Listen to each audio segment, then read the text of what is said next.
post-game show, the Vols get completely embarrassed at home. Kentucky, for the first time since 1984, wins in Neyland Stadium, and it was not even close. 34-7, the final score. 3 different quarterbacks for Tennessee played, and none of it looked good as Jarrett Garantano's 2 early pick sixes basically ruined any opportunity for the Vols to come back and win this game. And it's going to be an ugly post game. There's a lot of bad going around. So El Boogie says Peyton Manning would be pissed. Well, Peyton Manning was at the game today, and I'm sure he's not very happy. Jonathan Crompton, former Vols quarterback, also not very happy with that, as there is 26 seconds left in the game. Technically, the game hasn't ended yet, but we'll go ahead and let this last snap happen and get ahead of it. But Kentucky taking a knee and the game officially over once they let them take a knee. I don't know why the referees are taking so long.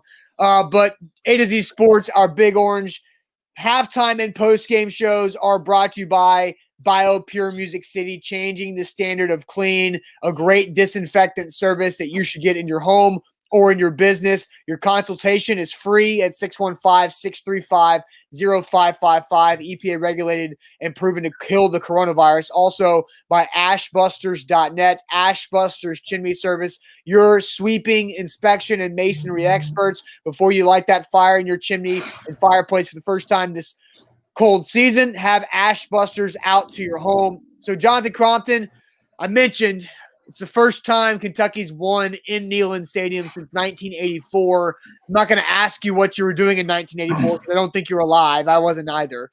But what does this make you feel like as a former Vols quarterback, where when you were there at Tennessee, there was a long 27-ish game streak against Kentucky? How does this make you feel as a Vols alumni?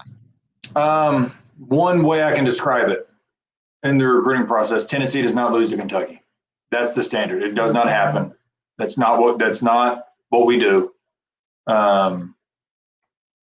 Words can't describe, I know I've been out for a while, from Knoxville.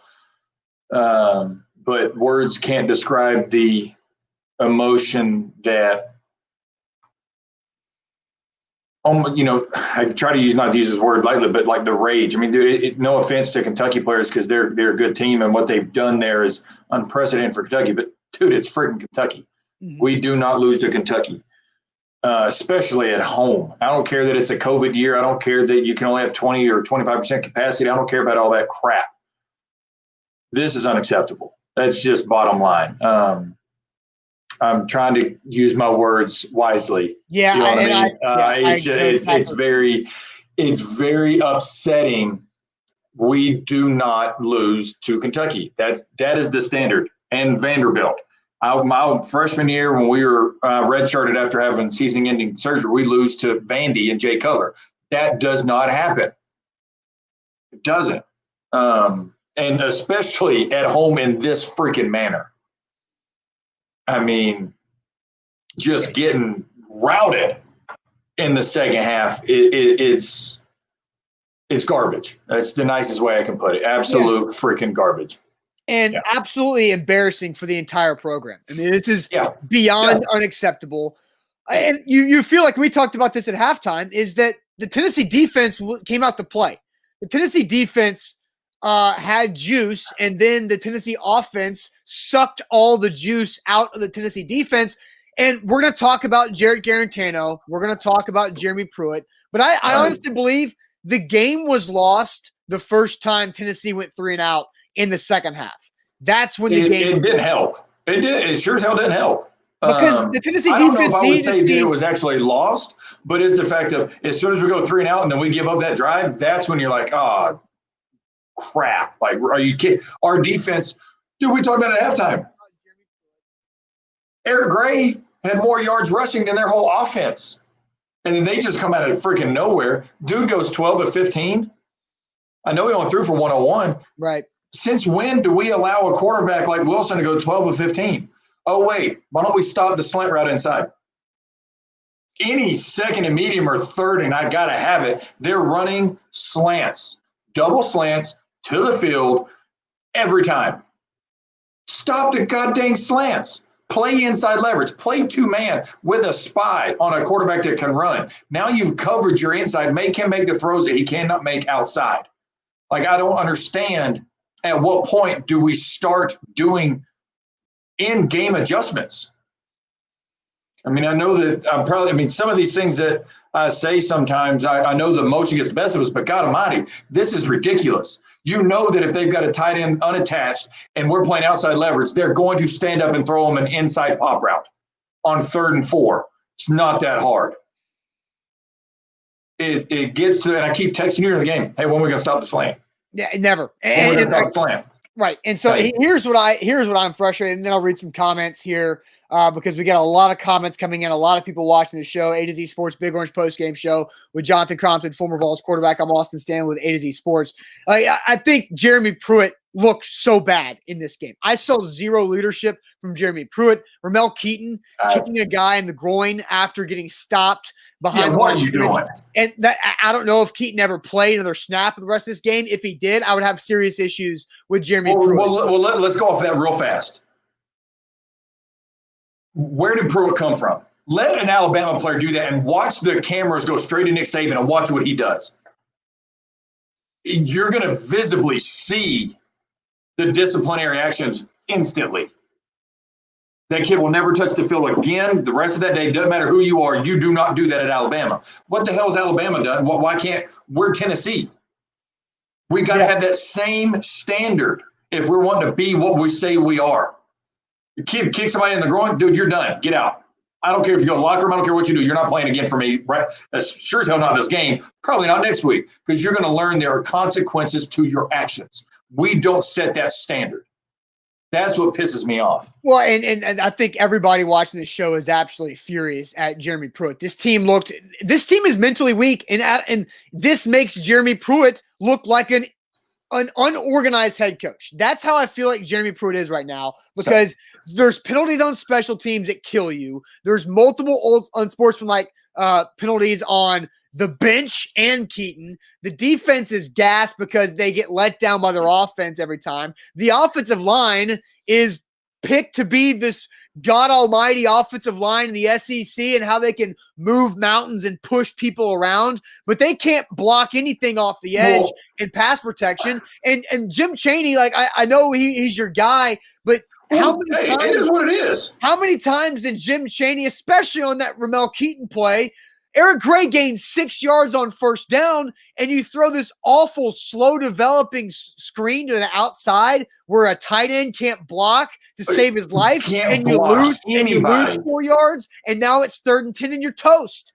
Like I'm with you, and this is the stuff that I think we're on the same page of frustration right now. I truly do. Wanya Morris, and this is where when I watch football games and listen to the commentary, it's comical to me sometimes, because they just talk sometimes to hear themselves talk. Okay. Gonna sit there and say that Wanya Morris did not see the outside edge rusher come up to the line of scrimmage till late. First off, I counted at least one Mississippi that he was standing there before the snap. That's plenty of time to see him. He gets a complete speed rush, didn't block a soul. So don't tell me that he didn't see it. Okay, yeah. So, and unfortunately, he gets hurt that play. The very next play, we bring in a new tackle, right? Colbert, bring him in. And they're going to sit there and talk and say that this kid didn't know what he was doing. He's got to learn his assignment. First off, if you're an ex-quarterback, learn how to watch football then. Understand what's happening. Don't just talk to yourself talk. They had a down block scheme with a pulling guard to literally fake a screen so they could go deep. It's all schematics. The pulling guard tripped and fell, and then it was almost a disaster. That's the stuff that we got to stop having. Hey, I know you tripped and fell, but dude, you got to understand, we don't have that stuff in Tennessee. We got to stop having these mistakes. I understand we're human, and he tripped and all this. You got to get out of your own way. You got to literally know when you're pulling. You got to drop step some to get out of the way of the down blocking lineman, so you don't trip over their feet. Mm-hmm. There's something missing with our schematics right now. In whatever way, there's something not right. I can't put my finger on it, because if I could, then I'd go play the lottery tonight. Yeah, right. You A to know, Z Sports, and Big Orange there's just post-game something show. there.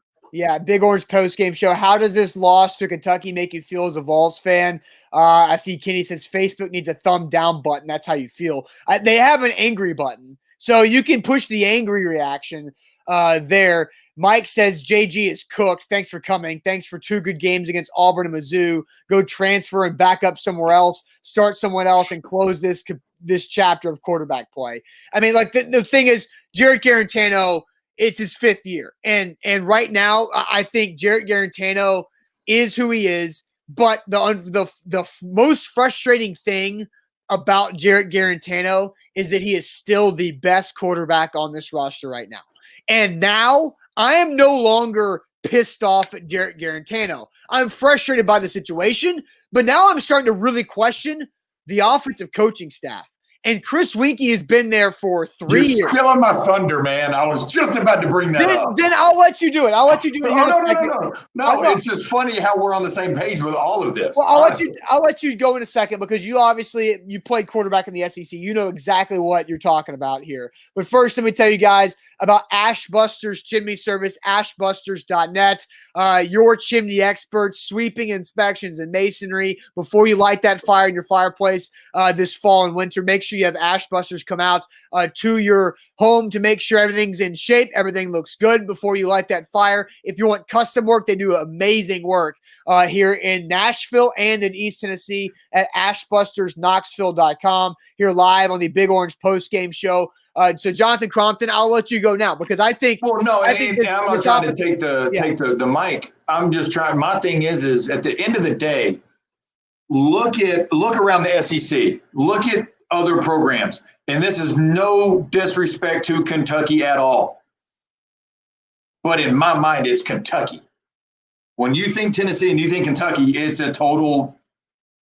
It's not even. They're not even on the same playing field. Guess what? Right now, they're above our playing field. They have been for a few years. They have developmental coaches. They have proven to be able to develop players. Eddie Grant is one of the better in-game adjusting play callers I've seen in the past 8 or 9 years now. But guess where he used to be? Here. Yeah. Why? Okay, things happen. Kiffin leaves, blah, blah, blah. Same thing. Chaney is a very good play caller. But Chaney doesn't coach quarterbacks. So you can only call. Honestly, I have no idea. I don't know if that he just doesn't want to. I don't know. But the thing is, at a certain point, we've got to have somebody that can develop quarterbacks. I've been around 2 really, really, really, really good quarterback developers over my long years of playing. One is a native of the state of Tennessee. One is a graduate of the University of Tennessee. One got booted after my freshman year and is the only reason why I went to Tennessee. And he still coaches in the state of Tennessee. Randy Sanders. I wonder why he's never been brought back. Mm-hmm. Right?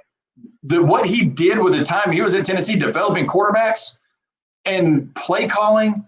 And his first game play calling was a national championship game. Yeah. Look how that turned out. Yeah. Look how that turned out. The first time calling plays turned out pretty damn well.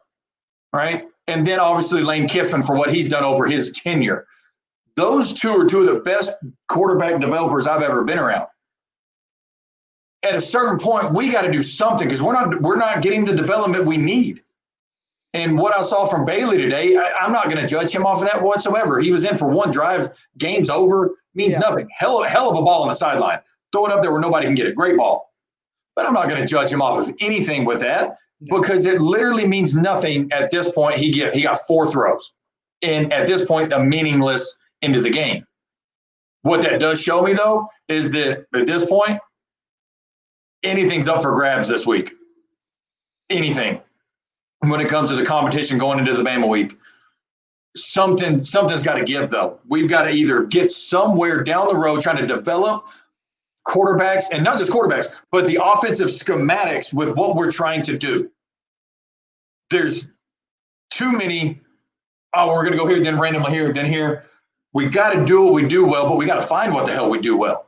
Yeah, we run the ball, but you can still run the ball. Look at all these other teams. They can run the ball out of a spread set. Mm-hmm. They can run the ball out of a 3-wide set. We've got to pick something and go with it. Eric Gray had the most worthless 100-yard rushing performance in Tennessee history today. Most worthless. He had 128 yards on 24 carries, I believe. Yeah. And it was just absolutely meaningless. Absolutely meaningless. And so I want to go to another topic because like typically we grade the quarterback performance on this post-game show, but that's just going to be a lot of Fs. So I don't want to waste our time because we all know how frustrated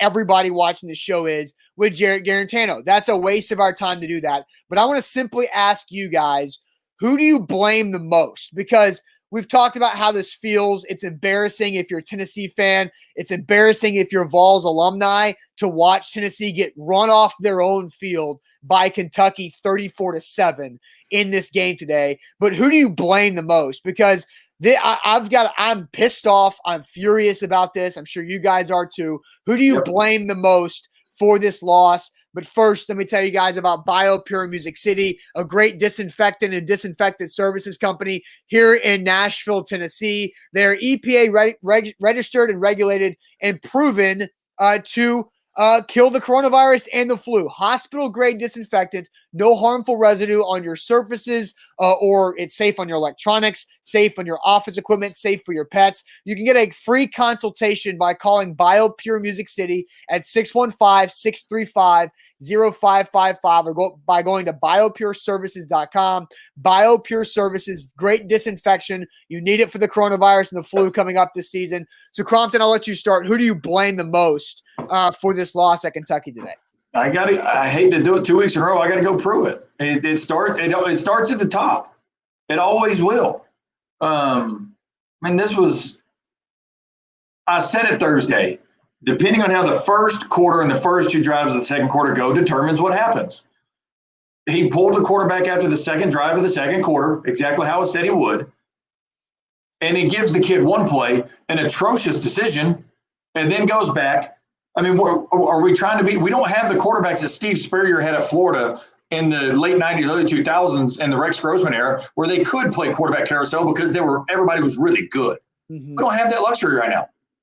So you're either going to pick somebody and say this is it no matter what, or you got to change. You can't keep going back and forth and back and forth and back and forth. Because if I'm in the media tonight interviewing him, and I'm going to grill his ass, and I'm going to figure out what he's thinking. There was the defense came out and played with some emotion early, but that second half was miserable to watch. Miserable. And the first question you got to ask is, have you ever heard of inside technique? Make them make the harder throw. Mm-hmm. Have you ever heard of that? That's my first question. Yeah. And so to me, that it's 100% got to start with the head coach because he's supposed to be this defensive guru. We're getting our butts spanked the last, now 4 quarters of football, or no, now 6, sorry. Yeah.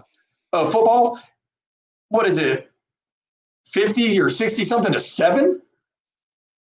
And it's in Kentucky, and Kentucky is part of it? Yeah, 61-7 in the last 6 quarters.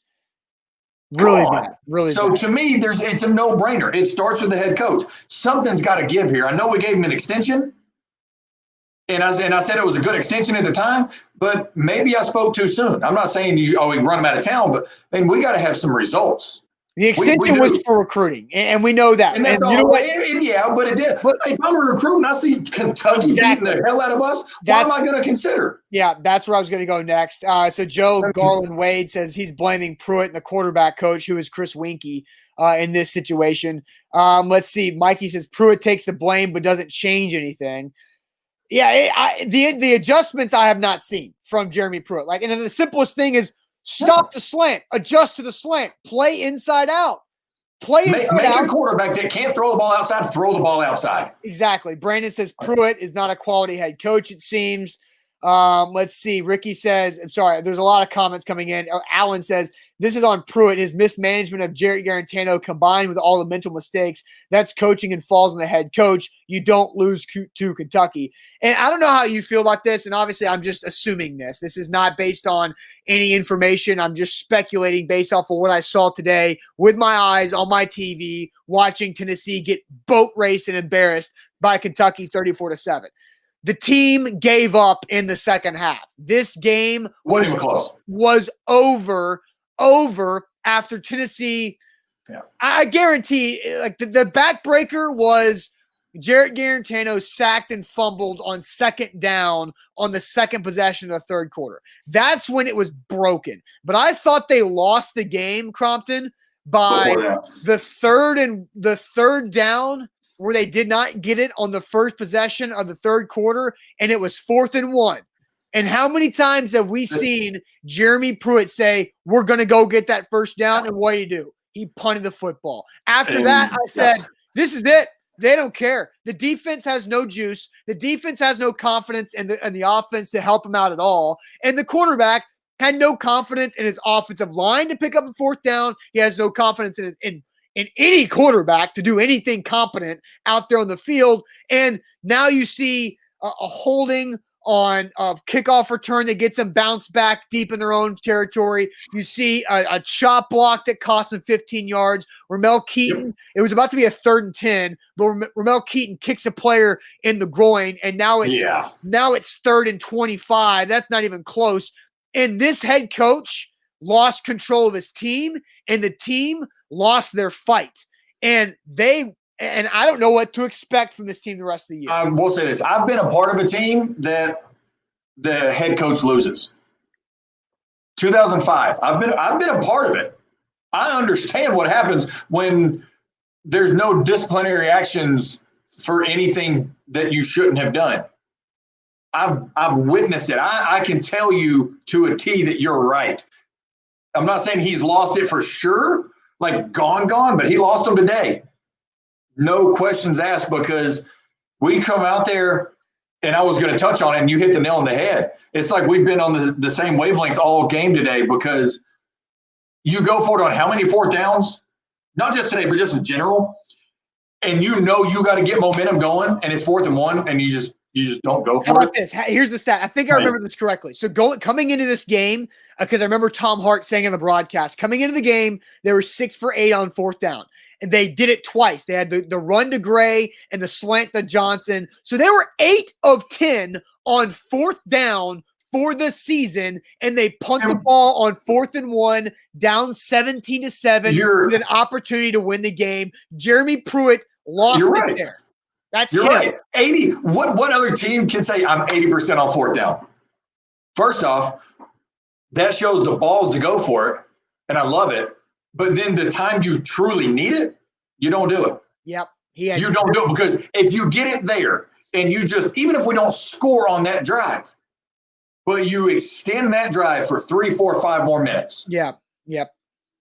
It's a totally different mindset after that. Now, 3 now. Oh, hell, here we go again. Oh, they drove down and scored. Oh, Jesus.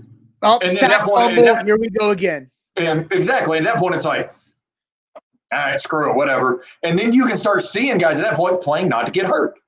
Yeah.